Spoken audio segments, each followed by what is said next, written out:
வணக்கம் நண்பர்களே, இது உங்கள் ஈரோடு பண்ணை சமையல். இன்றைக்கி நம்ம சேனலில் என்ன பார்க்க போகிறோம் அப்படின்னா, நிறைய பேர் கேட்டிருந்த மாதிரி மாடு சினை பருவத்துக்கு எப்போ வரும், சினை பருவத்துக்கு வந்ததற்கான அறிகுறிகள், அதுக்கப்புறம் கன்று ஈனுவதற்கான அறிகுறிகள், எப்போ சினை ஊசி போடலாம் அப்படிங்கிறத பற்றின எல்லா டீட்டெயில்ஸும் இந்த வீடியோவில் நம்ம தெளிவாக பார்க்கலாம். ஃபஸ்ட்டு ஒரு மாடோ பசுவோ எப்போ இனப்பெருக்க வயது அடையும் அப்படின்னா, அதனோட 2 வயசில், அதாவது 24 மாதத்துலேருந்து 30 மாதம் வரைக்கான பீரியடில் ஒரு பசுவோ மாடுவோ இனப்பெருக்கத்துக்கு தயாராக இருக்கும். ஒரு சில மாடுகள் 2 வயசுக்கு முன்னதாகவே பருவத்துக்கு வரும். ஆனால் அந்த டைமில் நம்ம கன்று சேர்க்கிறத தவிர்த்துட்டு 2 வயதுக்கு மேலே, அதாவது 24 மாதங்களுக்கு மேலே நம்ம இனப்பெருக்கத்துக்கு அதை தயார் பண்ணுறது ரொம்பவே சரியாக இருக்கும். இப்போ இனப்பெருக்கத்துக்கு தயாராக இருக்கக்கூடிய மாட்டோட எடை எவ்வளோ இருக்கணும் அப்படின்னா, 230 கிலோலேருந்து 260 கிலோ வரைக்கும் இருக்கணும்.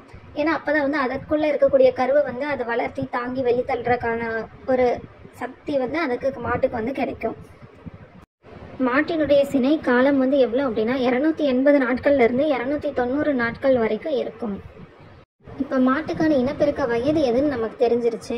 இனப்பெருக்கத்துக்கு அது தயாராக இருக்கா இல்லையா, சினையாகிறதுக்கு தயாராக இருக்கா இல்லையான்னு எப்படி தெரிஞ்சுக்கிறது? அது மாடு ஹீட்டுக்கு வந்துருச்சா அப்படின்னு தெரிஞ்சுக்கணும் அப்படிம்பாங்க. அதாவது சினை பருவத்துக்கு வந்துருச்சா அப்படின்ட்டு ஒரு மாதமும் 18லேருந்து 24 நாட்கள் ஆகிறப்ப மாடு ஹீட்டுக்கு வரும். அதாவது அந்த ஹீட்டுக்கு வர்ற அந்த பேரை நம்ம என்ன சொல்லுவோம் அப்படின்னா ஈஸ்ட்ரஸ் அப்படின்னு சொல்லி நம்ம மென்ஷன் பண்ணுவோம். அந்த ஈஸ்ட்ரஸ் பீரியடோட லென்த் எப்படி இருக்கும் அப்படின்னா 20லேருந்து 30 மணி நேரங்கள் வரைக்கும் ஈஸ்ட்ரஸ் பீரியட் இருக்கும். அதாவது சினை பருவத்துக்கு அது தயாராக இருக்கும். அப்போ சினை ஊசி போடுறவங்க, இப்போ நார்மலாக எல்லோரும் சினை ஊசி தான் போட ஆரம்பிச்சிட்டாங்க. நேச்சுரலாக ஒரு காளையை அது மேலே ஏற விட்டு பண்ணுற முறை இப்போ ரொம்பவே கம்மி ஆயிடுச்சு.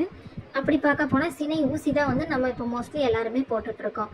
சினை ஊசி மாடு அந்த சினைக்கான அறிகுறி காட்டி 12 மணி நேரத்தில் நம்ம சினை ஊசி போடணும். 12 மணி நேரம், அதுக்கு மேலே கொஞ்சம் போட்டுக்கலாம். சினை பருவத்துக்கு மத்தியில், அதாவது இப்போ நம்ம சொன்னோம் இல்லையா 20லேருந்து 30 மணி நேரம் வரைக்கும் சினை பருவத்தில் இருக்கும் அப்படின்ட்டு, அந்த சினை பருவத்திற்கு மத்தியில் நம்ம இந்த சினை ஊசி போடணும். இப்போ நம்ம ஊசி போடுறத பற்றி இதெல்லாமே பார்த்தாச்சு.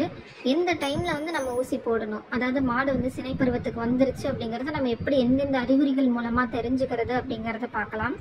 சினை பருவத்திற்கான அறிகுறி எப்படி இருக்கும் அப்படின்னா, மாடு ரொம்ப ரெஸ்ட்லெஸ்ஸாக இருக்கும். அதை ரொம்ப அமைதி இல்லாமல் அங்கே இங்கேயும் அலைஞ்சிட்டு இது பண்ணிகிட்டு இருக்கும். சரியான தீவனம் எடுக்காது. பசுமாடு தீவனம் சரியாக எடுத்துக்காது. அதுக்கு அடி வயிற்றை எக்கி கத்திகிட்டே இருக்கும். இப்போ நம்ம ஒரு பட்டியில் ஒரு 5-6 மாடு வச்சுருக்கோம் அப்படின்னா, அந்த 5-6 மாடுங்களை விட இது நேரமாகவே எந்திரிச்சிரும், தீன் சரியாக எடுத்துக்காது. இந்த மாதிரியான அறிகுறிகளை நமக்கு காட்டும். பக்கத்தில் இருக்கிற மாடு அந்த மாடு மேலே தாவறக்கு இது அனுமதிக்கும். இதுவும் மற்ற மாடுகளுக்கு மேலே தாவறக்காக ட்ரை பண்ணும். கூட்டமாக இருக்குன்னா இது மட்டும் தனியாகவே எப்பவுமே இருக்கும். இந்த மாட்டோட உடல்நிலை மற்ற மாடுகளை நம்ம கம்பேர் பண்ணுறப்ப கொஞ்சம் 1லேருந்து 2 டிகிரி வரைக்கும் அதிகமாக இருக்கும்.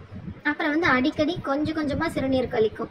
இது எருமை மாட்டுகளில் இந்த எருமையில் இந்த அறிகுறி நமக்கு அதிகமாக தென்படும். அப்புறம் இது காமனாக எல்லாத்துக்கும் தெரிஞ்ச அறிகுறி என்னென்னா, வாழை அதிகமாக ஆட்டிகிட்டே இருக்கும். அப்புறம் முக்கியமாக இதை கவனித்தோம்னா நம்ம ஈஸியாக கண்டுபிடிச்சிடலாம். மாட்டினுடைய பிறப்புறுப்பில் வெளிப்பக்க உதடு சுருக்கம் இல்லாமையும் கொஞ்சமாக தடித்தும் காணப்படும். உள்பக்கம் நல்லா சிவந்த மாதிரி காணப்படும்.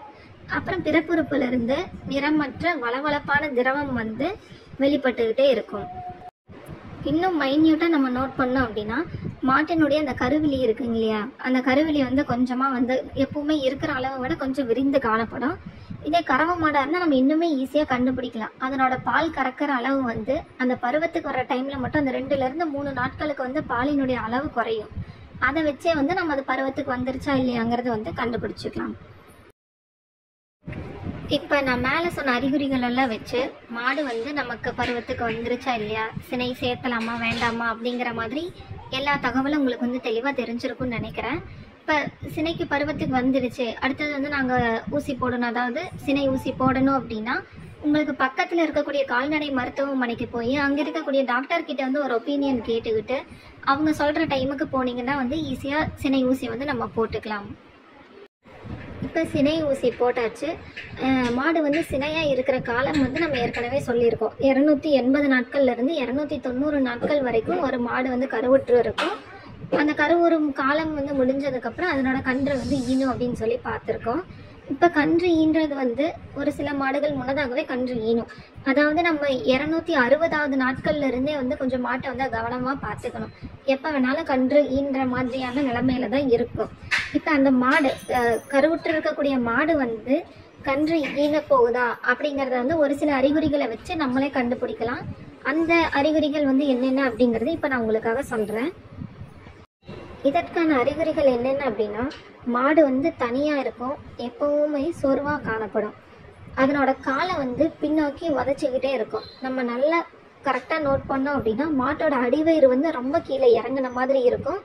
வயிற்றினுடைய மேல் பகுதி, அதாவது பின்னங்கால் பகுதி கிட்ட வந்து ஒரு சின்ன பள்ளம் மாதிரி காணப்படும்.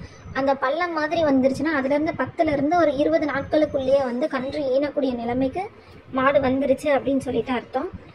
மாட்டோட மடி வந்து நல்லா வீங்கி காணப்படும், காம்புகளும் வீங்கி காணப்படும். ஒரு சில மாட்டுகளுக்கு வந்து காம்புலேருந்து பால் வந்து சொட்டு சொட்டாக வந்து வெளிவரக்கு ஆரம்பிக்கும். இந்த மாதிரி அறிகுறிகள் எல்லாம் வந்து நம்ம கண்ணார மாடுகளில் பார்க்கலாம். இந்த மாதிரி அறிகுறிகள் தென்பட்டதுக்கப்புறம் மாடு வந்து கண்ணு போடுறதுல வந்து 3 ஸ்டேஜ் இருக்குது. அதாவது 3 நிலைகள் இருக்குது. ஒன்று ஃபஸ்ட்டு வந்து என்ன அப்படின்னா தயாரிப்பு நிலை. தயாரிப்பு நிலையில் வந்து மாடு என்ன பண்ணும் அப்படின்னா கருப்பையை சுருக்கறக்கு ரெடி ஆகும். கருப்பை வாய் வந்து விரிவடையும். அதுதான் வந்து முதல் நிலை, அது வந்து தயாரிப்பு நிலை. 2வது நிலை வந்து கன்றை வெளித்தள்ளும் நிலை. அந்த டைமில் தான் வந்து நமக்கு கன்று வெளியில் வரும். 3வது நிலை வந்து நஞ்சு கொடியை வந்து வெளியேற்றும் நிலை. மாடு வந்து கன்று போட்டதுக்கப்புறம் நம்ம கன்று மேலே கவனம் செலுத்தணும். அதுவும் இல்லாமல் மாடு வந்து இந்த நஞ்சு கொடியை வந்து வெளியேற்றுதா இல்லையா அப்படிங்கிறது வந்து நம்ம கவனமாக பார்த்தே ஆகணும். நஞ்சு கொடி வெளியேற்றப்போ ஒரு சில மாடுகள் வந்து அதை சாப்பிட ட்ரை பண்ணும். அது வந்து சாப்பிடாததுக்கு முன்னாடியே வந்து அந்த இடத்துலேருந்து நம்ம அந்த நஞ்சு கொடியை வந்து வெளியேற்றிடணும். நஞ்சு கொடியை வந்து வெளியேற்றிடணும் மீன்ஸ் அந்த இடத்துல இருந்து நம்ம அதை அகற்றிடணும். அவ்வளோதான். மாட்டை கன்றுக்குட்டியை வந்து உடனே வந்து மாட்டுக்கிட்ட வந்து பால் குடிக்க வைக்கணும். இவ்வளோதாங்க. இந்த தகவல் வந்து உங்கள் எல்லாத்துக்கும் ரொம்ப பயனுள்ளதாக இருக்குன்னு நினைக்கிறேன். நம்ம சேனலில் வந்து ஏற்கனவே நிறைய பேர் கேட்டிருந்தீங்க இதை பற்றின டீட்டெயிலாக சொல்லுங்கள் அப்படின்ட்டு. எனக்கு தெரிஞ்சதை வச்சு நான் பக்கத்தில் இருக்கிறவங்க கிட்ட ரெஃபரன்ஸ் எல்லாம் கேட்டு அதன் மூலமாக இந்த தகவல் வந்து உங்களுக்கு பகிர்ந்துக்கிறேன். இந்த தகவல் வந்து உங்களுக்கு ரொம்ப யூஸ்ஃபுல்லாக இருக்கும் அப்படின்னு நம்புகிறேன். இந்த வீடியோ உங்களுக்கு ரொம்ப பிடிச்சிருந்துச்சு அப்படின்னா வீடியோவை லைக் பண்ணுங்கள், ஷேர் பண்ணுங்கள். கண்டிப்பாக நம்ம சேனலை வந்து சப்ஸ்கிரைப் பண்ணுங்கள். இனிமேல் வரக்கூடிய எல்லா வீடியோஸும் வந்து உங்களுக்கு வரணும் அப்படின்னா நோட்டிஃபிகேஷன்ஸ் வந்து ஆன் பண்ணி வச்சுக்கோங்க. இவ்வளோ நேரம் பொறுமையாக உங்களோட டைமை ஸ்பெண்ட் பண்ணி என் வீடியோவை பார்த்ததுக்காக நன்றி எல்லாத்துக்குமே. தேங்க்யூ.